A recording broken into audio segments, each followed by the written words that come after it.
Emotional abuse can be just as damaging to a child as physical and sexual abuse. However, since cases of emotional abuse often go unreported, very little is done to address and prevent it. A 2012 report from the CDC found that $124 billion are spent annually on child abuse and neglect cases. Despite the large amount of money that goes into fixing this, child abuse still continues to be a prevalent issue in the U.S.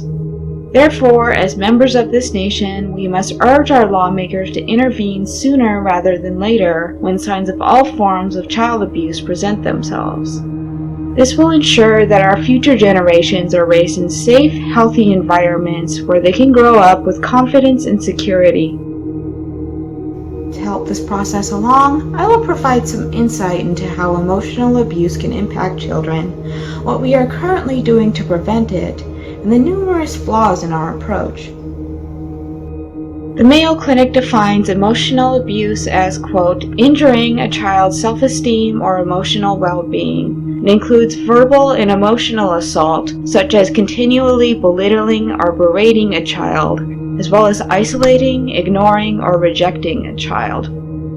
According to the Child Welfare Information Gateway, the consequences of this sort of maltreatment may, quote, stunt physical development of the child's brain and lead to psychological problems such as low self-esteem, which could later lead to high-risk behaviors such as substance use. However, the likelihood of these outcomes can depend on the type, frequency, and severity of abuse.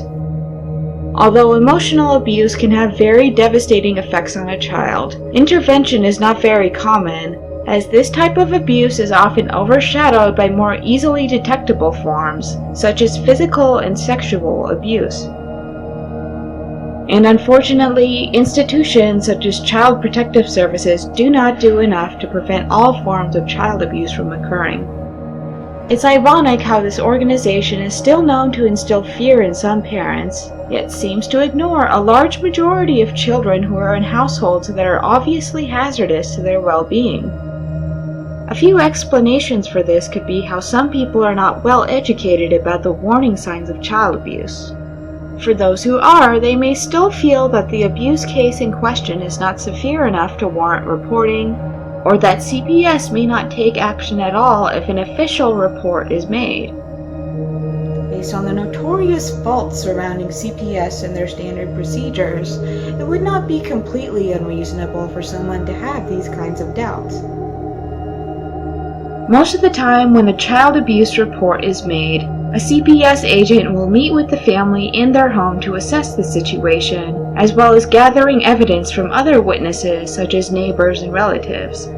If no immediate risk is determined to be present, then the case will be closed and no further investigation will take place.